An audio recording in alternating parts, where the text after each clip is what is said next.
ಶಿಕ್ಷಣವೆಂದರೆ ಕೇವಲ ಪಠ್ಯಪುಸ್ತಕದ ಜ್ಞಾನವಲ್ಲ, ಉತ್ತಮ ಸಂಸ್ಕಾರ ಮತ್ತು ಮಾನವೀಯ ಮೌಲ್ಯಗಳನ್ನು ಮಕ್ಕಳಲ್ಲಿ ಬೆಳೆಸುವ ಮಹತ್ತರ ಕಾರ್ಯ. ಅಂತಹ ಆದರ್ಶ ಶಿಕ್ಷಕಿಯಾಗಿ 3 ದಶಕಗಳ ಕಾಲ ಸೇವೆ ಸಲ್ಲಿಸಿ ಸಾವಿರಾರು ವಿದ್ಯಾರ್ಥಿಗಳ ಬದುಕಿಗೆ ಬೆಳಕಾದ ಡಾಕ್ಟರ್ ಸರೋಜಾ ಪಾಟೀಲ್ ಅವರು ಇದೀಗ ವಯೋನಿವೃತ್ತಿಯಾಗಿದ್ದಾರೆ. ಅವರ ಸಾಧನೆಯ ಕುರಿತು ವಿಶೇಷ ವರದಿ. ಗುರು ಎಂದರೆ ಸಮಾಜ ನಿರ್ಮಾಣದ ಶಿಲ್ಪಿ. ತನ್ನ ಜೀವನವನ್ನೇ ವಿದ್ಯಾರ್ಥಿಗಳ ಭವಿಷ್ಯಕ್ಕಾಗಿ ಮುಡುಪಾಗಿಟ್ಟ ಶಿಕ್ಷಣ ತಪಸ್ವಿ ಡಾಕ್ಟರ್ ಸರೋಜಾ ಪಾಟೀಲ್ ಅವರು 30 ವರ್ಷಗಳ ಸರ್ಕಾರಿ ಸೇವೆಯನ್ನು ಯಶಸ್ವಿಯಾಗಿ ಪೂರ್ಣಗೊಳಿಸಿ ಗೌರವಯುತವಾಗಿ ನಿವೃತ್ತಿಯಾಗಿದ್ದಾರೆ. ಗದಗ ಜಿಲ್ಲೆಯ ಶಿರಹಟ್ಟಿ ತಾಲೂಕಿನ ಬೆಳ್ಳಟ್ಟಿ ಗ್ರಾಮದವರಾದ ಡಾಕ್ಟರ್ ಸರೋಜಾ ಪಾಟೀಲ್ ಅವರು ಸರಳ ಕುಟುಂಬದಿಂದ ಶಿಕ್ಷಣ ಕ್ಷೇತ್ರಕ್ಕೆ ಕಾಲಿಟ್ಟು ತಮ್ಮ ಪರಿಶ್ರಮ, ಪ್ರಾಮಾಣಿಕತೆ ಮತ್ತು ಸೇವಾ ಮನೋಭಾವದಿಂದ ಆದರ್ಶ ಶಿಕ್ಷಕಿಯಾಗಿ ಗುರುತಿಸಿಕೊಂಡಿದ್ದಾರೆ.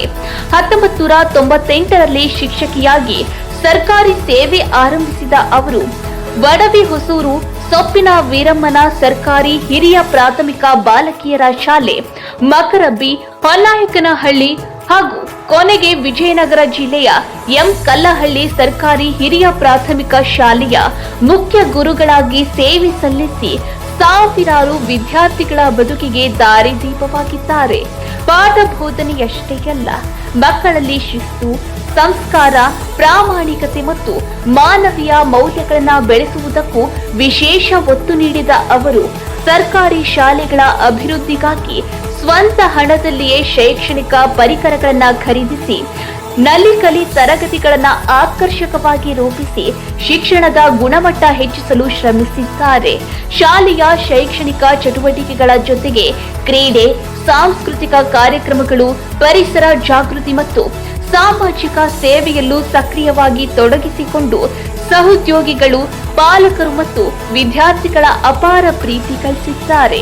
ಅವರ ಶಿಕ್ಷಣ ಹಾಗೂ ಸಮಾಜ ಸೇವೆಯನ್ನ ಗುರುತಿಸಿ ಏಷ್ಯಾ ಇಂಟರ್ನ್ಯಾಷನಲ್ ವಿಶ್ವವಿದ್ಯಾಲಯ ಗೌರವ ಡಾಕ್ಟರೇಟ್ ನೀಡಿ ಸನ್ಮಾನಿಸಿದೆ.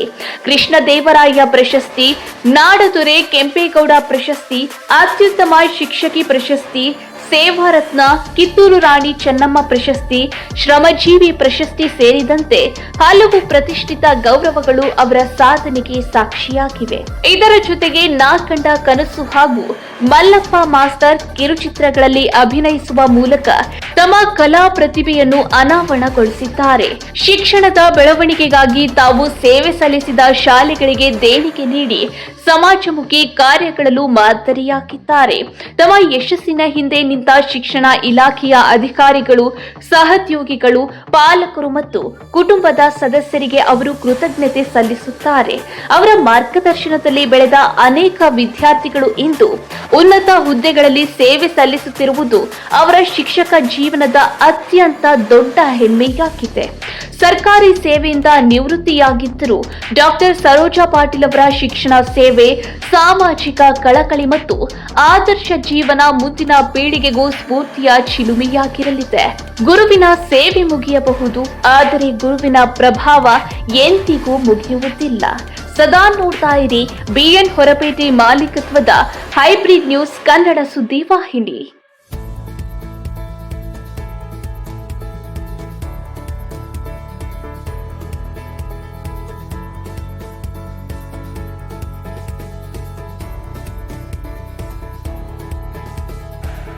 ನಮಸ್ಕಾರ. ನನ್ನ ಹೆಸರು ಡಾಕ್ಟರ್ ಸರೋಜಾ ಪಾಟೀಲ್. ನಮ್ಮ ತಂದೆಯವರು ಮಾದೇಗೌಡ ಪಾಟೀಲ್, ನಮ್ಮ ತಾಯಿಯವರು ಕಮಲಾಬಾಯಿ ಪಾಟೀಲ್. ನಾವು 5 ಜನ ಮಕ್ಕಳು, ಅದರಲ್ಲಿ 3 ಗಂಡು ಮಕ್ಕಳು, 2 ಹೆಣ್ಣು ಮಕ್ಕಳು. ನಾನು ನಮ್ಮ ಅಕ್ಕ ಕೂಡ ಟೀಚರ್ ಆಗಿ ಕೆಲಸವನ್ನು ಮಾಡಿ, ಅವರು ಕೂಡ ಸರ್ಕಾರಿ ನೌಕರಿಯನ್ನು ಹೊಂದಿ ಅವರು ಕೂಡ ಇವಾಗಿಲ್ಲ. ನಮ್ಮ ತಮ್ಮ ಒಬ್ಬನೇ ಇದ್ದಾನೆ. ಅವನು ಕೂಡ ಅನೇಕ ಸಮಾಜ ಸೇವೆಗಳನ್ನು ಮಾಡ್ತಾ ಜನಮನೆಯನ್ನೇ ಗಳಿಸಿದ ಮನತನ ನಮ್ದು ಅಂತ ಹೇಳಲು ನನಗೆ ಸಂತೋಷವಾಗುತ್ತದೆ. ನಾನು ಮೂಲತಃ ಗ್ರಾಮೀಣ ಪ್ರದೇಶದಿಂದ ಬಂದ ಮಹಿಳೆಯಾಗಿದ್ದೇನೆ. ನನ್ನ ಹುಟ್ಟೂರು ಗದಗ ಜಿಲ್ಲೆ ಶಿರಹಟ್ಟಿ ತಾಲೂಕು ಬೆಳ್ಳಟ್ಟಿ. ನನ್ನ ಪ್ರಾಥಮಿಕ ಶಿಕ್ಷಣ ಹಾಗೂ ಪ್ರೌಢ ಶಿಕ್ಷಣವನ್ನು ನನ್ನ ಹುಟ್ಟೂರಾದ ಬೆಳ್ಳಟ್ಟಿಯಲ್ಲಿ ಮುಗಿಸಿದೆನು. ನಂತರ ಉನ್ನತ ಶಿಕ್ಷಣಕ್ಕಾಗಿ ನನ್ನ ಸೋದರ ಮಾವನ ಮನೆಯಾದ ಯಶವಂತ ಗೌಡ್ರು ಇವರ ಮನೆಯಲ್ಲಿ ನಾನು ಉನ್ನತ ಶಿಕ್ಷಣವನ್ನು ಮುಗಿಸಿದ ನಂತರ 1998ರಲ್ಲಿ ಪ್ರಥಮವಾಗಿ ನನಗೆ 2/9/98ರಂದು ಗದಗ ಜಿಲ್ಲೆ ಶಿರಹಟ್ಟಿ ತಾಲೂಕು ಒಡಿಯೂರು ಸರ್ಕಾರಿ ಹಿರಿಯ ಪ್ರಾಥಮಿಕ ಶಾಲೆಯಲ್ಲಿ ನಂದು ನೇಮಕಗೊಂಡೆ. 5/2/2005ರಂದು ಅಲ್ಲಿಂದ ವರ್ಗಾವಣೆ ಹೊಂದಿ ಸರ್ಕಾರಿ ಸೊಪ್ಪಿನ ವೀರಮ್ಮ ಸರ್ಕಾರಿ ಹಿರಿಯ ಪ್ರಾಥಮಿಕ ಶಾಲೆಗೆ ವರ್ಗಾವಣೆಗೊಂಡು ಅಲ್ಲಿ 18 ವರ್ಷಗಳ ಕಾಲ ಸೇವೆಯನ್ನು ಸಲ್ಲಿಸಿದ ನಂತರ 2022-23ರಲ್ಲಿ ಹೆಚ್ಚುವರಿಯಾಗಿ ಸರ್ಕಾರಿ ಹಿರಿಯ ಪ್ರಾಥಮಿಕ ಶಾಲೆ ಮಕರಬ್ಬಿಯನ್ನು ಆಯ್ಕೆ ಮಾಡಿಕೊಂಡೆ. ತದನಂತರ ನಾನು ಬಡ್ತಿಯನ್ನು ಹೊಂದಿ 13/5/2026ರಂದು ಈ ಸರ್ಕಾರಿ ಹಿರಿಯ ಪ್ರಾಥಮಿಕ ಶಾಲೆ ಎಂ ಕಲ್ಲಳ್ಳಿಯನ್ನು ಆಯ್ಕೆ ಮಾಡಿಕೊಂಡಿದ್ದೇನೆ. ಇದು ಬಡ್ತಿ ಸಿಕ್ಕಿರೋದು ನನಗೆ ಅತ್ಯಂತ ಖುಷಿಯನ್ನು ತಂದಂತ ವಿಷಯ. ಮೂಲತಃ ಶಿಕ್ಷಣ ಪ್ರೇಮಿಯಾಗಿದ್ದು ಈ ಶಿಕ್ಷಣ ಕ್ಷೇತ್ರದಲ್ಲಿ ಹಲವಾರು ಸಾಧನೆಗಳನ್ನು ಮಾಡಿದ್ದೇನೆ. ಈ ಸಾಧನೆಗಳನ್ನು ಗುರುತಿಸಿ ಹಲವಾರು ಸಂಘ ಸಂಸ್ಥೆಗಳು ನನಗೆ ಪ್ರಶಸ್ತಿಯನ್ನು ಕೊಟ್ಟಿವೆ. ಅವರೆಲ್ಲರಿಗೂ ನನ್ನ ಅನಂತ ನಮಸ್ಕಾರಗಳು. ಈ ಒಂದು ನನ್ನ ಸೇವಾವಧಿಯಲ್ಲಿ ಅನೇಕ ಮುದ್ದು ಮಕ್ಕಳು ಉನ್ನತ ಶಿಕ್ಷಣವನ್ನು ಹೊಂದಿ ಅನೇಕ ಸರ್ಕಾರಿ ಉದ್ಯೋಗಗಳನ್ನು ಪಡೆದಿದ್ದಾರೆ ಎಂಬುದು ಸಂತೋಷದ ವಿಷಯ. ಅದಲ್ಲದೆ ಈ ಒಂದು ಸೇವಾವಧಿಯಲ್ಲಿ ನನ್ನ ಮನ ತೃಪ್ತಿಯಾಗುವಂತೆ ಪಾಠವನ್ನು ಮಾಡಿದ್ದೇನೆ, ಮಕ್ಕಳ ಮನಸ್ಸನ್ನು ಗೆದ್ದಿದ್ದೇನೆ ಎಂದು ಹೇಳಲು ನನಗೆ ಸಂತೋಷವಾಗುತ್ತದೆ.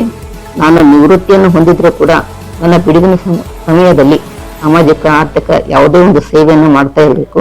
ಸಮಯ ಸಿಕ್ಕಾಗ ಬಂದು ಈ ಶಾಲಾ ಮಕ್ಕಳಿಗೆ ಪಾಠವನ್ನು ಮಾಡಬೇಕನ್ನೋ ಅಭಿಲಾಷೆಯನ್ನು ಕೂಡ ಹೊಂದಿದ್ದೇನೆ. ಸೇವಾವಧಿಯಲ್ಲಿ ಸಹಕಾರ ನೀಡಿದಂತ ಇಲಾಖೆಗೂ ಅಧಿಕಾರಿಗಳಿಗೂ ಸಹೋದ್ಯೋಗಿ ಮಿತ್ರರಿಗೂ ನನ್ನ ಕುಟುಂಬದ ವರ್ಗದವರಿಗೂ ಅನಂತ ಧನ್ಯವಾದಗಳು. ಉತ್ತರವಾದ ಕ್ಷೇತ್ರ, ಈ ಕ್ಷೇತ್ರವನ್ನು ಆಯ್ಕೆ ಮಾಡಿಕೊಂಡಿರುವುದು ನನ್ನ ಸೌಭಾಗ್ಯ.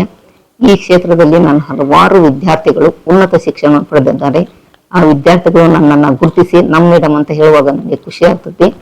ಈ ಇಲಾಖೆ ಎಷ್ಟೊಂದು ಪ್ರಬಲವಾಗಿ ಅಂದ್ರೆ ಅನೇಕ ರಾಷ್ಟ್ರ ನಾಯಕರನ್ನ, ಸಮಾಜ ಸುಧಾರಕರನ್ನ, ವಿಜ್ಞಾನಿಗಳನ್ನ ತಯಾರು ಮಾಡತಕ್ಕಂಥ ಸಾಮರ್ಥ್ಯ ಇರೋದು ಈ ಶಿಕ್ಷಣ ಕ್ಷೇತ್ರಕ್ಕೆ. ಈ ಶಿಕ್ಷಣ ಕ್ಷೇತ್ರದಲ್ಲಿ ನಾನು ಅನೇಕ ಅನುಭವದೊಂದಿಗೆ ನನ್ನ ಅನುಭವಗಳನ್ನ ಹಂಚಿಕೊಳ್ಳುತ್ತಿದ್ದೇನೆ. ಮಕ್ಕಳು, ಪಾಲಕರು, ಪೋಷಕರು ನನಗೆ ತುಂಬಾ ಗೌರವವನ್ನು ನೀಡುತ್ತಾರೆ. ಆ ಗೌರವವನ್ನು ಉಳಿಸಿಕೊಡಲು ಸಾಧ್ಯವಾಗಿದ್ದು ಈ ಒಂದು ಶಿಕ್ಷಣ ಕ್ಷೇತ್ರ. 30 ವರ್ಷಗಳ ಕಾಲ ಸೇವೆಯನ್ನು ಸಲ್ಲಿಸಿದ್ದೇನೆ. ಈ ಒಂದು ಇಂದು 30/6/2020ರಂದು ನಾನು ವಯೋನಿವೃತ್ತಿಯನ್ನು ಹೊಂದುತ್ತಿದ್ದೇನೆ. ಇದರಿಂದ ಒಂದು ಕಡೆಗೆ ದುಃಖವಾದ್ರೂ ಕೂಡ ಒಂದ್ ಕಡೆ ಸಂತೋಷ. ದುಃಖ ಏನಂದ್ರೆ ಮಕ್ಕಳ ಕಡೆಗೆ ಇರಕ್ಕಾಗಲ್ಲ, ಮಕ್ಕಳಿಗೆ ಪಾಠವನ್ನು ಮಾಡಕ್ಕಾಗಲ್ಲ, ಮಕ್ಕಳಿಗೆ ತಿರ್ಸಕ್ಕಾಗಲ್ಲ ಅಂತಕ್ಕಂಥ ಒಂದು ನೋವಿದ್ರು ಕೂಡ ಇನ್ನೊಂದು ಕಡೆ ಸಂತೋಷವಾಗಿದೆ. 30 ವರ್ಷಗಳ ಕಾಲ ನಾನು ಕುಟುಂಬದೊಂದಿಗೆ ಅನೇಕ ವಿಷಯಗಳನ್ನು ಚರ್ಚೆ ಮಾಡಲಾಗಿ ಮನೆಗಿಂತ ನಾನು ಶಾಲೆಗೆ ಬಹಳ ಮಹತ್ವವನ್ನು ಕೊಟ್ಟಿದ್ದೀನಿ. ಈ ಒಂದು ಬಿಡುವಿನ ಸಮಯದಲ್ಲಿ ಕುಟುಂಬದೊಂದಿಗೆ ಕಳೆಯಲು ನನಗೆ ಸಂತೋಷವಾಗ್ತದೆ. ಈ ಒಂದು ಕ್ಷೇತ್ರದಲ್ಲಿ ನಾನು ಮಕ್ಕಳಿಗೆ ಪಾಠದೊಂದಿಗೆ ಸಾಮಾಜಿಕ, ಆರ್ಥಿಕ ಮತ್ತು ನೈತಿಕ ಮೌಲ್ಯಗಳನ್ನು ಕಲಿಸಿದ್ದೇನೆ. ಹಲವಾರು ವಿದ್ಯಾರ್ಥಿಗಳು ಪಾಠದೊಂದಿಗೆ ಅನೇಕ ವಿಷಯಗಳನ್ನು ನಾನು ಮಕ್ಕಳಿಗೆ ತಿಳಿಸಿ ಹೇಳಿದ್ದೇನೆ. ಈ ಒಂದು ವಿಷಯವನ್ನು ಹೇಳಲು ನನಗೆ ಸಂತೋಷವಾಗುತ್ತದೆ. ಮಕ್ಕಳು ಕೂಡ ಅದನ್ನ ಅನುಸರಿಸಿ ಆ ತರ ಪಾಲನೆ ಮಾಡತಕ್ಕಂಥದ್ದನ್ನು ನೋಡಿದ್ರೆ ನನಗೆ ಇನ್ನೂ ಸಂತೋಷವಾಗುತ್ತದೆ. ನಿವೃತ್ತಿಯನ್ನು ಹೊಂದುತ್ತಿರುವುದು ಸರ್ಕಾರಿ ಹಿರಿಯ ಪ್ರಾಥಮಿಕ ಶಾಲೆ ಎಂ ಕಲ್ಲಳ್ಳಿ, ತಾಲೂಕಡಗಲಿ, ಜಿಲ್ಲೆ ವಿಜಯನಗರ. ಲಾಸ್ಟ್ ಮೂಮೆಂಟ್ ಅಲ್ಲಿ ನನಗೆ ಉತ್ತಮವಾದ ಶಾಲೆ ಸಿಕ್ಕಿತ್ತು. ಈ ಶಾಲೆಯಲ್ಲಿ ಇನ್ನೊಂದು ದಿನ ಕೆಲಸವನ್ನು ಮಾಡಲು ನನಗೆ ಅವಕಾಶ ಬೇಕಿತ್ತು ಅಂತ ಅನಿಸ್ತಾ ಇದೆ. ಆದ್ರೆ ಇಷ್ಟೇ ಸಾಕು ಸರ್. ಈ ಒಂದು ಸಂದರ್ಭದಲ್ಲಿ ನನ್ನ ಶಾಲೆ ಸಿಬ್ಬಂದಿಯವರು, STMC ಅವರು, ಊರಿನವರು ಸಹಕಾರವನ್ನು ಕೊಟ್ಟಿದ್ದಾರೆ. ಅವರು ಮಕ್ಕಳಿಗೆ ನಮಸ್ಕಾರಗಳು. ಸರ್, ನಮ್ಮ ಹೆಸರು TS ಪ್ರಕಾಶ್ ಅಂತಂದು. ನಮ್ದು ಎಂ ಕಲ್ಲಳ್ಳಿ ಗ್ರಾಮ. ನಮ್ದು ಸರ್ಕಾರಿ ಹಿರಿಯ ಪ್ರಾಥಮಿಕ ಶಾಲೆ SDMC ಅಧ್ಯಕ್ಷನಾಗಿ ನಾನು ಕರ್ತವ್ಯ ನಿರ್ವಹಿಸುತ್ತಿದ್ದೇನೆ. ಇವಾಗ ನಮ್ಮ ಶಾಲೆಯ ಮುಖ್ಯ ಗುರುಗಳು ಸರೋಜ ಪಾಟೀಲ್ ಅಂತಂದು 1.5 ತಿಂಗಳಾಯ್ತು ಬಂದು. ಜೊತೆಗೆ ಶಿಕ್ಷಕರ ಜೊತೆಗೆ ಅಲ್ಲಿ ಎಲ್ಲ ಚೆನ್ನಾಗಿ ಹೊಂದ್ಕೊಂಡು ಚೆನ್ನಾಗಿ ಅವ್ರ ಕರ್ತವ್ಯ ನಿರ್ವಹಿಸ್ತಾ ಇದ್ದಾರೆ. ಅದೇ ರೀತಿ ಬೇರೆ ಕೆಲವೆಡೆ ಶಾಲೆಗಳು, ಸ್ಕೂಲ್ಗಳಲ್ಲೆಲ್ಲ ಕರ್ತವ್ಯ ನಿರ್ವಹಿಸಿ ಅದರಿಂದ ಮಕ್ಕಳ ಭವಿಷ್ಯನ ರೂಪಿಸಿರುತ್ತಾರೆ. ಅದರಿಂದ ಎಷ್ಟೋ ಮಕ್ಕಳು ನೌಕರಿಗೆ ಹೋಗಿ ಅವರು ಸುಖಮಯ ಜೀವನವನ್ನು ಕಟ್ಟಿಕೊಂಡಿರ್ತಾರೆ. ಅದೇ ರೀತಿ ಇವರು ನಮ್ಮ ಸ್ಕೂಲಿಗೆ ಬಂದು 1.5 ತಿಂಗಳಾಯ್ತು. ಅವರು ನಿವೃತ್ತಿ ಜೀವನ ಹಂತದಲ್ಲಿ ಬಡ್ತಿ ಶಿಕ್ಷಕ ಮುಖ್ಯೋಪಾಧ್ಯಾಯರಾಗಿ ನಮ್ಮ ಸ್ಕೂಲಿಗೆ ಬಂದಿದ್ದಾರೆ. ಅವ್ರ ಜೀವನ ಸುಖಮಯವಾಗಿರಲೆಂದು ನಾವು ಆಶಿಸ್ತೀವಿ. ವಿಜಯನಗರ ಡಿಸ್ಟಿಕ್, ಹಡಗಲಿ ತಾಲೂಕು. ನಮ್ದು ಎಂ ಕಲ್ಲಳ್ಳಿ ಗ್ರಾಮ ಅಂತೇಳಿ. ನಮ್ಮೂರಿಗೆ ಈಗ ಕಳೆದ 1.5-2 ತಿಂಗಳಿಂದ ಸರೋಜಾ ಪಾಟೀಲ್ ಎಂಬ ಮುಖ್ಯ ಉಪಾಧ್ಯಾಯರು ನಮ್ಮ ಶಾಲೆಗೆ ವರ್ಗಾವಣೆಯಾಗಿ ಬಂದಿರುತ್ತಾರೆ. ಅವರು ಈ ಕಳೆದ 1.5 ತಿಂಗಳ ಉತ್ತಮ ಸೇವೆಯನ್ನ ಶಿಕ್ಷಣ ಕ್ಷೇತ್ರದಲ್ಲಿ ಉತ್ತಮ ಸೇವೆಯನ್ನ ಸಲ್ಲಿಸುತ್ತಾರೆ. ನಮ್ಮ ಮುಂದಿನ ಮಕ್ಕಳ ಭವಿಷ್ಯಕ್ಕೆ ಒಳ್ಳೆ ಉತ್ತಮವಾಗಿ ಆಶೀರ್ವಾದ ನೀಡಲೆಂದು ನಾವು ಆಶಿಸ್ತೇವೆ. ನಮ್ಮ ಶಾಲೆಗೆ ಸರೋಜಾ ಪಾಟೀಲ್ ಮೇಡಮ್ ಅವರು ಬಂದು 1.5 ತಿಂಗಳಾಯ್ತು.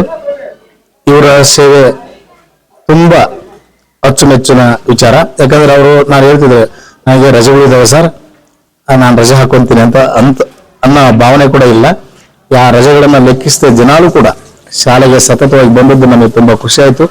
ಅವ್ರಿಗೂ ಕೂಡ ಹೇಳ್ತಾ ಇದ್ರು, ನಾನು ಈ ಮಕ್ಕಳನ್ನ ಬಿಟ್ಟಿರ್ಲಿಕ್ಕೆ ಆಗಲ್ಲ, ಪ್ರತಿದಿನಾನು ನಾನು ಬೋಧನೆ ಮಾಡಿಟ್ಟು ಸಮಾಧಾನ ಆಗ್ತದೆ ಅನ್ನೋಂಥ ವಿಚಾರವನ್ನ ಆಗಾಗ ಹೇಳ್ತಾ ಇದ್ರು. ಹಾಗೇನೆ ಅವರು ಹೊನ್ನಾಕ್ನಲ್ಲಿ ಮತ್ತೆ ಮಕ್ರಬ್ಬಿಯಲ್ಲಿ ಇದ್ದಾಗ ಅವರು ಸ್ವಂತ ಹಣದಿಂದನೇ ಆ ತರಗತಿ ಕೋಣೆಗಳನ್ನ ತುಂಬಾ ಸುಂದರ ಮಾಡಿದ್ದಾರೆ. ಅದನ್ನ ನೋಡಿ ಬಹಳ ಖುಷಿ ಆಯ್ತು. ಹಾಗೇನೆ ಇವರು ದೇಣಿಗೆ ಮಾಡಿರೋದ್ರ ಜೊತೆಗೆ ಮತ್ತೆ ಇವರ ಸಹಪಾಠಿಗಳು ಸ್ನೇಹಿತರನ್ನ ತಂದು ಅಲ್ಲಿ ದೇಣಿಗೆನ ಸಂಗ್ರಹಿಸಿ ಆ ಶಾಲೆಯನ್ನು ಶ್ರೀಮಂತಗೊಳಿಸಿದ್ದಾರೆ. ಅದೇ ರೀತಿಯಲ್ಲಿ ಮೇಡಮ್ನವರು ನಮ್ಮ ಶಾಲೆಗೆ ಬಂದು ಈಗ ಮೊನ್ನೆ ತಾನೇ ಬಂದು ಒಂದು ಗಾರ್ಡನ್ ಕೊಡಿಸಿದ್ರು ಅವರು. ಸರ್, ನಮ್ಮ ನೆನಪು ಶಾಲೆಯಲ್ಲಿ ಇರಬೇಕು ಅನ್ನೋಂಥ ಮನೋಭಾವನೆಯಿಂದ ಸೊ ಈ ಒಂದು ಸಹಕಾರ ನಮ್ಮ ಶಾಲೆ ಮೇಲೆ ಇನ್ನೂ ಇರಲಿ.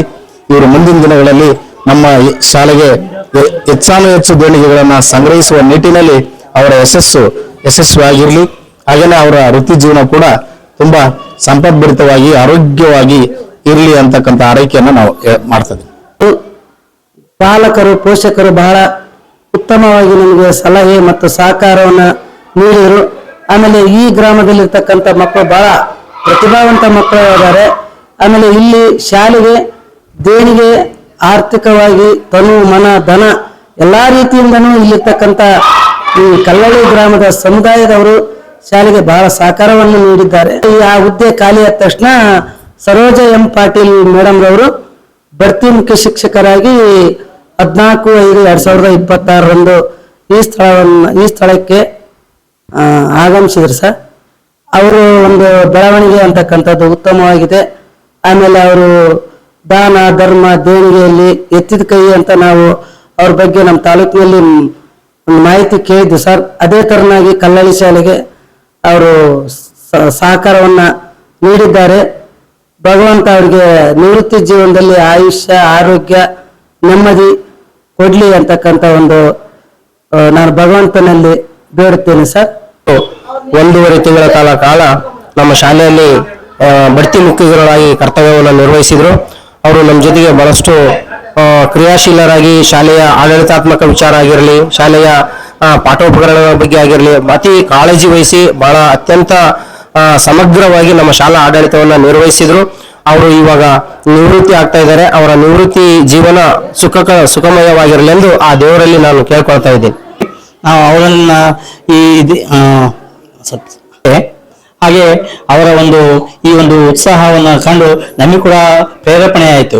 ನಾವು ಸಹ ಇನ್ನೂ ಆ ಒಂದು ಇಳಿ ವಯಸ್ಸಿನಲ್ಲಿ ಕೂಡ ಅವರ ಉತ್ಸಾಹವನ್ನು ಕಂಡು ನಮಗೆ ಇನ್ನು ನಮ್ಮ ಸೇವೆಯನ್ನು ಬಹಳ ಅಭೂತಪೂರ್ವವಾಗಿ ಮಾಡಬೇಕು, ಮಕ್ಕಳ ಸೇವೆ ಮಾಡಬೇಕು ಅಂತಕ್ಕಂಥ ಅವರಿಗೆ ನಮಗೆ ಸ್ಫೂರ್ತಿದಾಯಕವಾಗಿದ್ದಾರೆ. ಹಾಗಾಗಿ ಅವರನ್ನು ಸಹ ಈ ಒಂದು ಸಂದರ್ಭದಲ್ಲಿ ನೆನೆಸ್ಕೊಂತ ಅವರ ನಿವೃತ್ತಿ ಜೀವನ ಉತ್ತಮವಾಗಿರಲಿ, ಸುಖಮಯವಾಗಿರಲಿ ಅಂತ ಆ ದೇವರಲ್ಲಿ ನಾನು ಪ್ರಾರ್ಥನೆ ಮಾಡ್ಕೊಳ್ತೇನೆ. ರೋಜಾ ಮಿಸ್ ಅವರು ನಿವೃತ್ತಿಯಾಗುತ್ತಿದ್ದಾರೆ. ಅವರ ನಿವೃತ್ತಿ ಜೀವನ ಸುಖಮಯವಾಗಿರಲಿ. ಅವರ ನಿವೃತ್ತಿ ಜೀವನ ಸುಖಮಯವಾಗಿರಲಿ. ಆಶೀರ್ವಾದ ನಮ್ಮ ಮೇಲಿರಲಿ. ನಿವೃತ್ತಿ ಜೀವನ ಸುಖಮಯವಾಗಿರಲಿ ಎಂದು ಆ ದೇವರಲ್ಲಿ ಬೇಡಿಕೊಳ್ಳುತ್ತೇವೆ.